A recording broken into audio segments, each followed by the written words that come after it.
Bonjour, bienvenue dans l'émission 100% Congo par l'abonnement possible.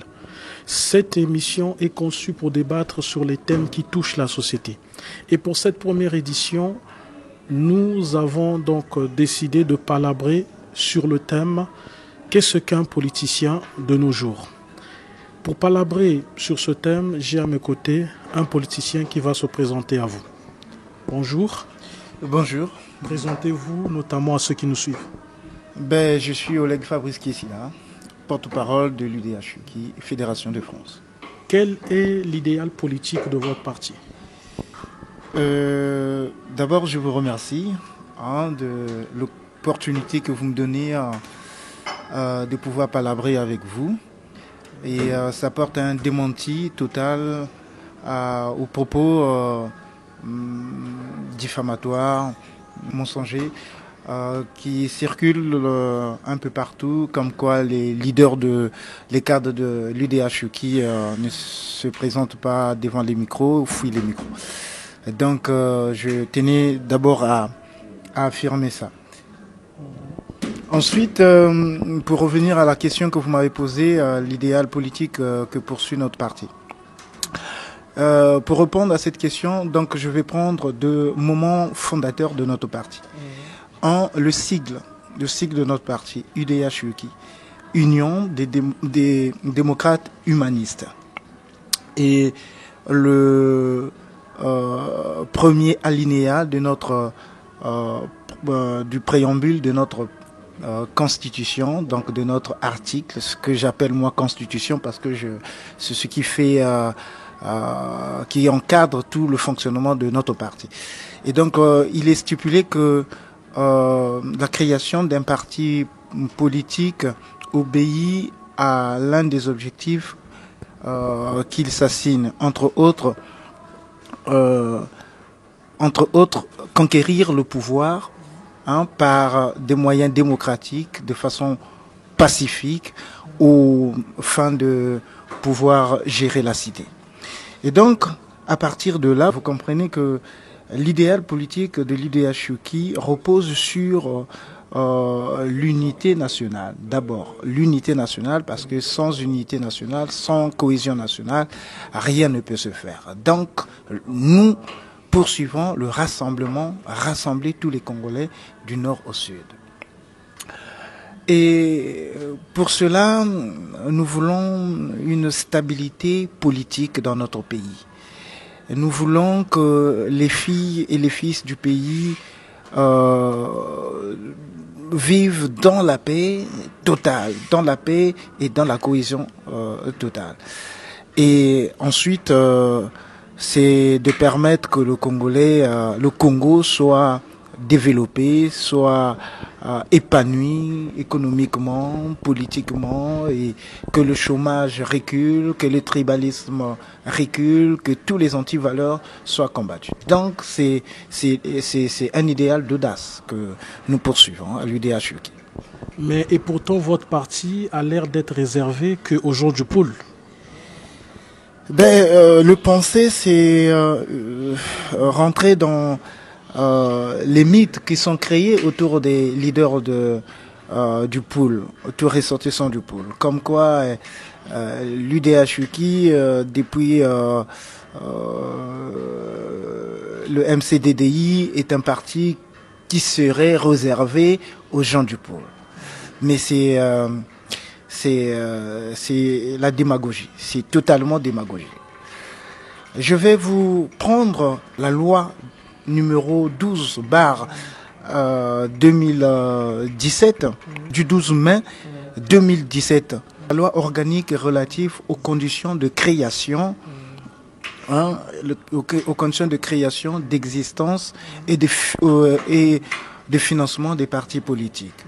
Dans son article 4, il est stipulé ce qui suit. Un parti politique au Congo doit être à caractère national. C'est ce qui est stipulé dans cet article. Il ne doit s'identifier ni à une ethnie, ni à un département, ni à une commune, ni à un district, ni à une communauté urbaine, ni à un clan, ni à une religion, ni à une secte. Et donc à partir de là, ce serait aberrant de considérer que l'UDH-UKI serait un parti réservé, n'est-ce pas, aux gens du Poul ou au seul département du Poul.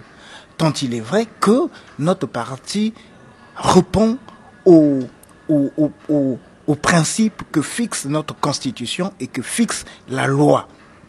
Mais est-ce qu'on peut savoir combien y a-t-il des personnes par pourcentage qui ne sont pas hors du pool, qui seraient notamment membres de votre parti politique? Là encore, c'est un propos, c'est une question stigmatisante. Hein, c'est une question stigmatisante. Parce que, comme je viens de vous le dire, nous sommes présents dans tous les départements du pôle. Donc poser cette question de cette façon, c'est donc nous jeter en pâture pour dire que ce parti, l'UDH-UKI, est un parti réservé seul aux gens du pôle à un département.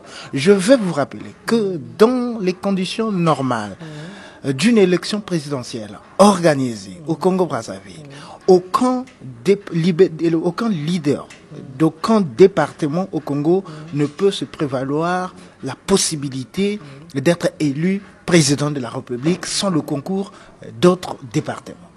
Donc, à partir de là, la question ne devrait pas se poser de cette façon-là.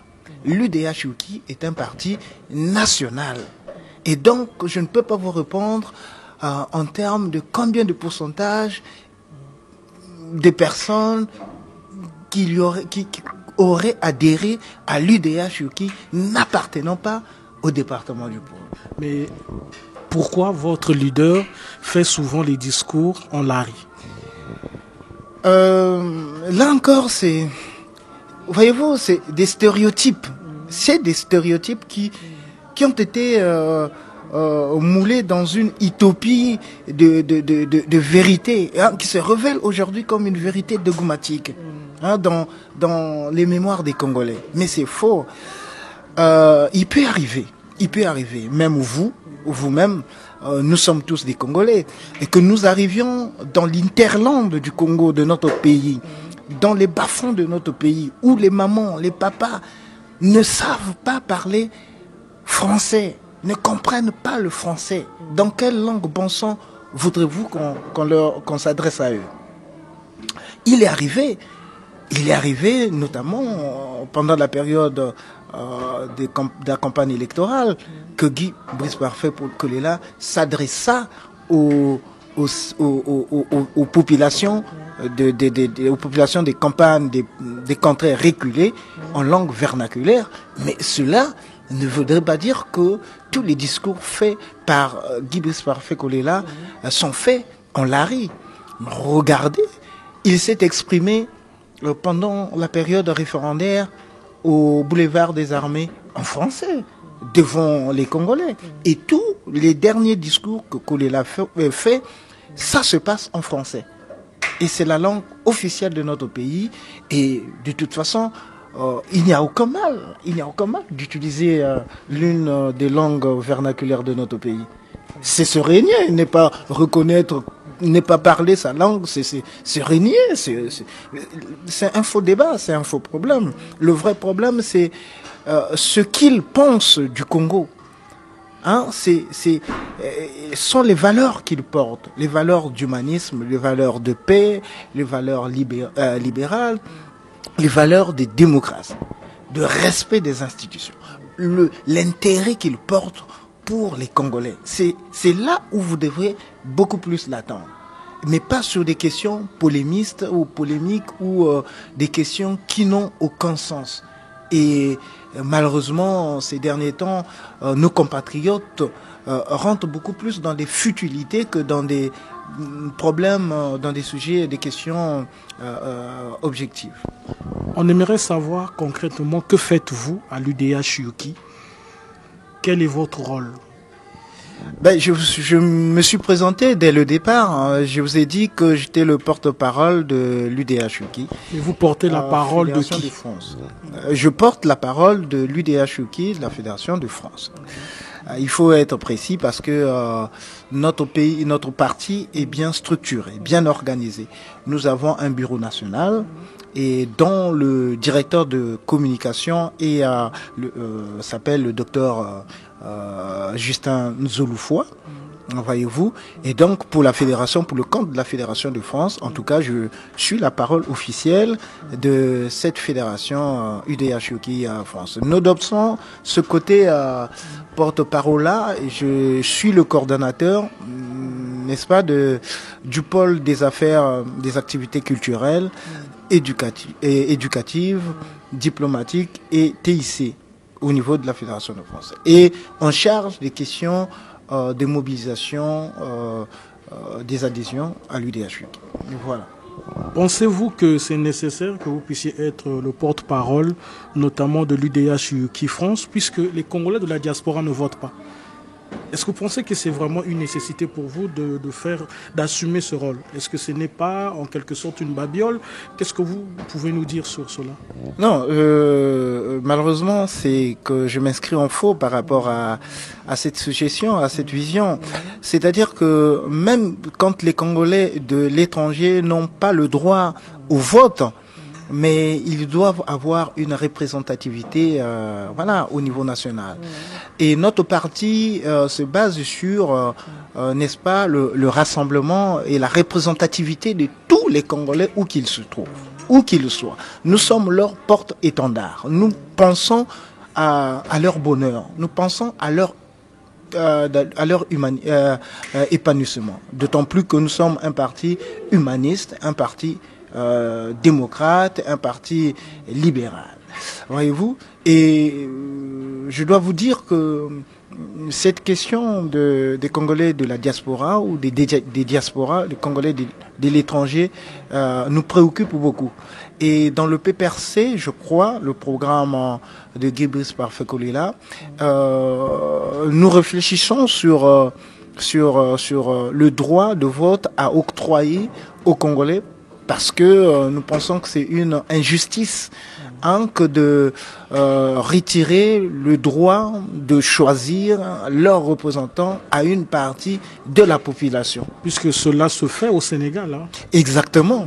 Donc, nous avons un programme innovant pour notre pays, pour nos compatriotes de l'étranger. Nous voulons avoir un ministère, enfin ça existe déjà, un ministère des Affaires étrangères et des Congolais de l'étranger, mais nous voulons avoir au moins des représentants au niveau de l'Assemblée nationale. Donc des députés, qu'il y ait des députés au niveau des diasporas congolaises, qu'il y ait, voyez-vous, des sénateurs, par exemple, au niveau, qui doivent faire le relais entre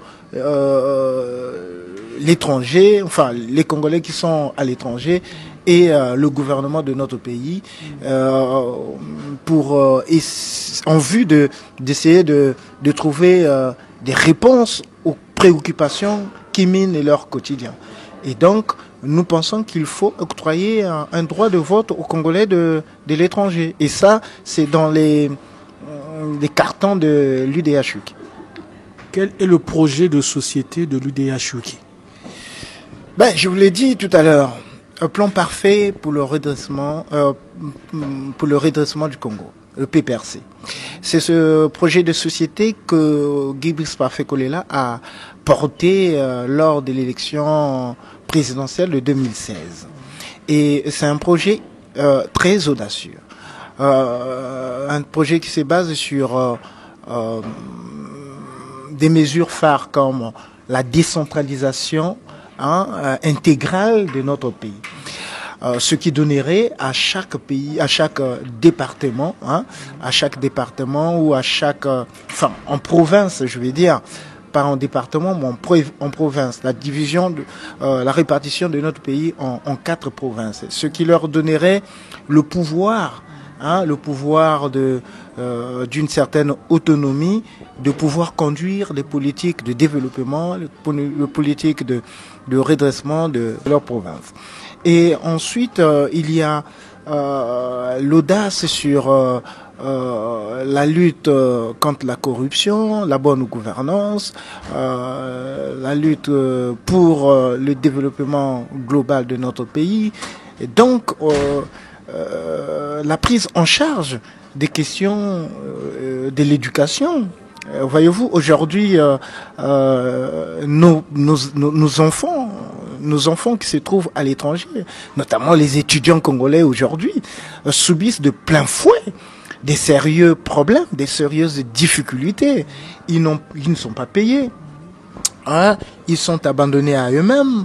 On ne sait pas comment ils vivent. Et donc, c'est des questions qui doivent trouver des réponses, n'est-ce pas? Et à partir du PPRC, nous avons la possibilité de répondre efficacement à toutes ces problématiques. Il y a des Congolais notamment qui reprocheraient aux députés de votre parti qu'ils ne s'expriment pas à l'Assemblée en ce qui consiste des problématiques dont traversent les Congolais dans le pôle. Qu'est-ce que vous pouvez répondre notamment à ces interrogations sociales venant de la populace? C'est très dérangeant que toutes les allégations faites sur l'UDH-UKI ne reposent que sur des mensonges, sur de la diffamation. Hein, c'est de la fébrilité politique. Vous allez constater que l'UDH-UKI n'a pas un groupe parlementaire, hein, à l'Assemblée. Il n'y a pas un groupe parlementaire au nom de l'UDH-UKI. Sinon, on aurait eu la présidence de ce qu'on appelle le président de l'opposition congolaise, puisque ça repose sur le parti ayant obtenu le plus grand nombre des députés. Bon, nous avons ce qu'on appelle des indépendants à l'Assemblée nationale. Dire qu'ils ne s'expriment pas au nom des populations du pôle, mais c'est faux.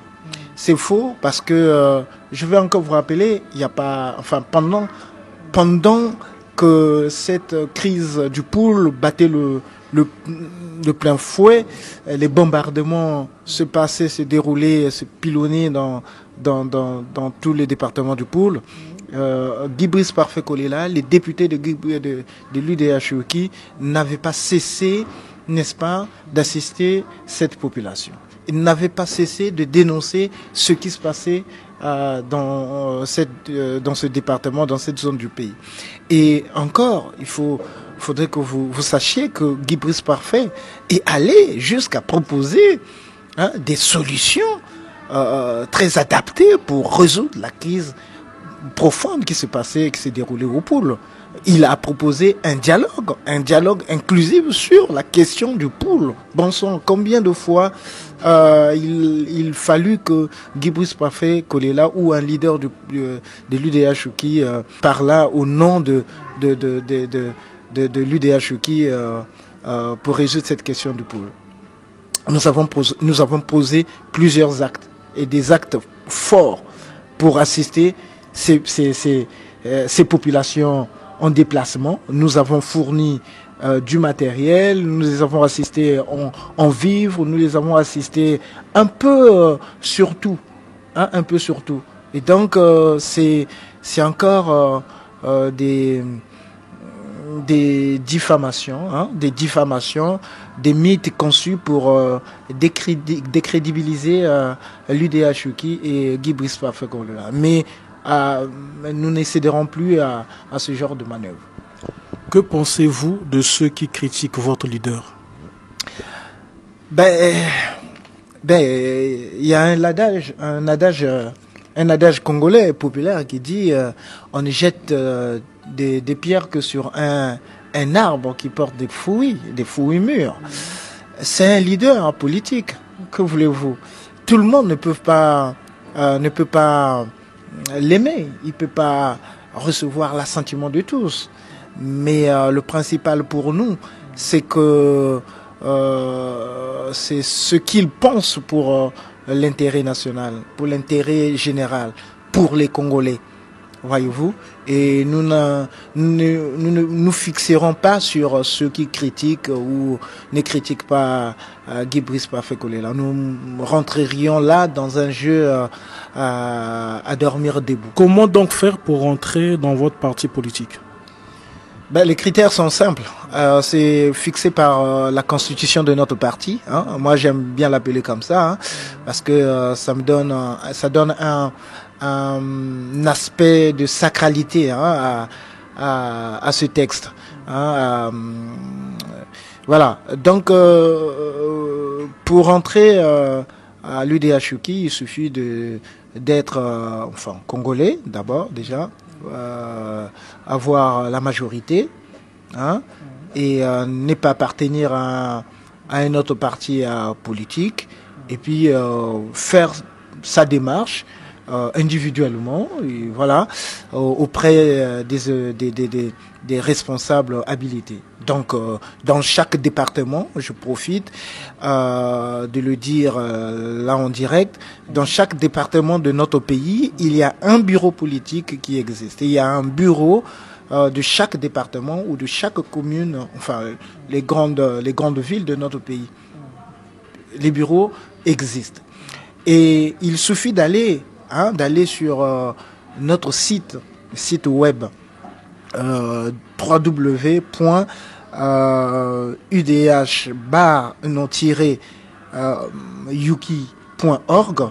Vous verrez toutes les informations s'agissant des modalités d'adhésion à notre parti. Et donc vous aurez un tableau récapitulatif de tous les responsables politiques à contacter dans chaque département.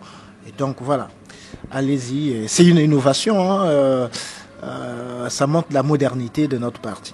Que pensez-vous de ceux qui font la politique sur Facebook? Bon, la plupart d'eux, c'est des amis. Nous sommes des amis. Hein. Il faut dire que Facebook a créé un autre monde.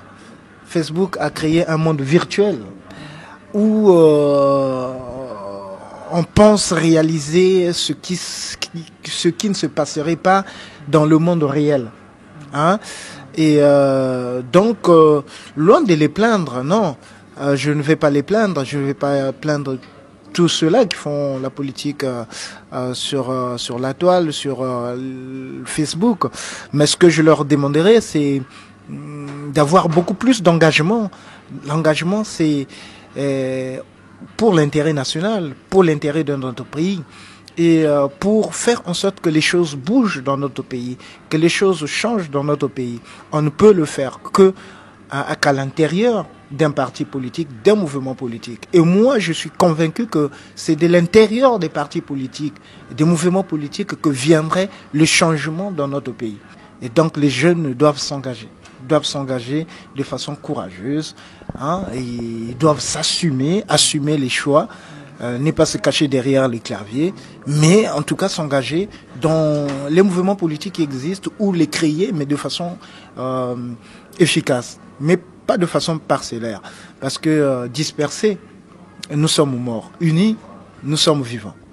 Vous dites que les jeunes doivent s'engager, mais moi j'aimerais savoir, un jeune comme moi ou n'importe quel jeune Congolais, qu'est-ce qui doit le motiver de pouvoir notamment faire confiance à votre leader? Ben, Guy Brice Parfait Kolela a été ministre, pas le moindre, ministre dans notre pays, le gouvernement de du président de la République.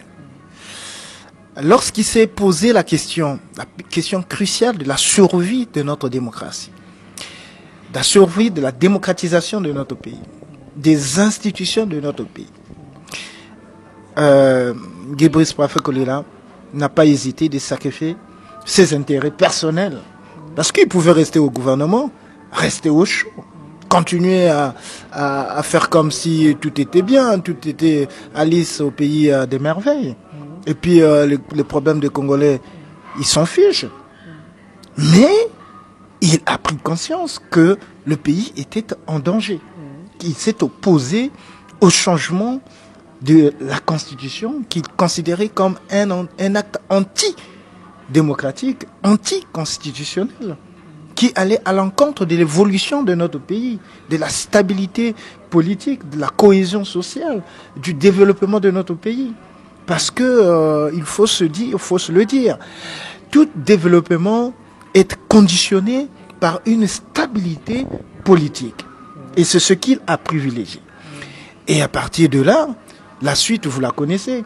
Guy Brice Parfait Kolela, ils ont créé l'IDC FOCAD avec Monsieur Okombi, enfin le président Okombi, Madame Mounari et Monsieur Blanchard, René. Et ils ont rejoint la plateforme la FROCAD qui existait déjà. Et donc, ils ont mené de front cette lutte contre le changement de la Constitution et pour la bonne gouvernance en vue d'une élection apaisée, une alternance démocratique au Congo-Brazzaville afin d'offrir à notre pays l'idéal voulu, hein, c'est-à-dire attendu par le peuple, le développement, la stabilité, la paix et la cohésion sociale. Et donc, à partir de là, tout jeune, conscient, objectif, devrait faire confiance à Guy Brice Parfait Kolela. Et c'est une personne qui a cette capacité, voyez-vous, à froid, de prendre des bonnes décisions pour notre pays. Voyez-vous, à l'issue, par exemple, de l'élection de 2016, il y a eu un imbroglio total dans la société congolaise, dans notre République. Et c'est ce qui se poursuit jusqu'aujourd'hui. Mais toutes les décisions qu'il a prises se sont révélées assez fondamentales, assez nécessaires, utiles pour notre pays. Au nom de la stabilité. Au nom de la stabilité. Et c'est ce combat qu'il poursuit jusqu'à ce qu'il obtienne l'alternance politique souhaitée de façon pacifique, de façon apaisée. C'est pas un va-t-en-guerre. Et pour terminer, pourquoi votre leader, lorsqu'il est ici, en France, ne cherche-t-il pas à rencontrer les Congolais de la diaspora? C'est de la mauvaise volonté, la mauvaise foi encore. Voyez-vous, il y a une dualité dans chaque homme politique. Il y a une dualité. Et c'est ce que les gens ignorent. Un homme politique est d'abord, avant tout, un homme. Un chef de famille qui a des enfants, qui a une famille, qui a des nièces, des neveux, des cousins. Donc, qui a une vie privée. Et un homme, et il est à la fois un homme public. C'est-à-dire, voilà, qui est beaucoup plus politique. Et donc, quand les dernières fois que Guy Brice Parfait Kolela est arrivé en France, c'était dans un cadre purement et simplement privé. Privé. Il est venu pour ses problèmes personnels, de famille. Et à partir de là, la rencontre avec la diaspora n'était pas dans son agenda, à ce que je sache. Et quand il est revenu pour la dernière fois, c'était pour venir mettre en place les structures ou la structure de l'UDH-UKI, Fédération de France. Antenne qui devrait être le tampon entre la diaspora et lui pour préparer naturellement cette rencontre-là. Et les gens sont allés trop vite en besogne en disant qu'il aurait rasé ou qu'il raserait les murs. Je n'ai pas vu nulle part, je n'ai vu nulle part où est-ce qu'un bâtiment est tombé, qu'il aurait rasé, à moins qu'on vienne me le prouver, me le montrer, ce bâtiment-là. Mais ma foi, c'est un homme digne. Et soyez-en sûrs et certains, ça se prépare, ça rencontre avec la diaspora. Et il aura lieu, c'est des Congolais. Les Congolais, et c'est des compatriotes, des concitoyens. Je ne vois pas pourquoi est-ce qu'il éviterait de rencontrer ceux-là à qui il voudrait faire confiance et qu'il voudrait solliciter l'assentiment, la confiance. Il y en aura cette rencontre-là, et il y en aura. Merci d'avoir donc répondu à notre invitation. Bon courage pour votre combat politique et plein de bonnes choses, notamment pour votre famille.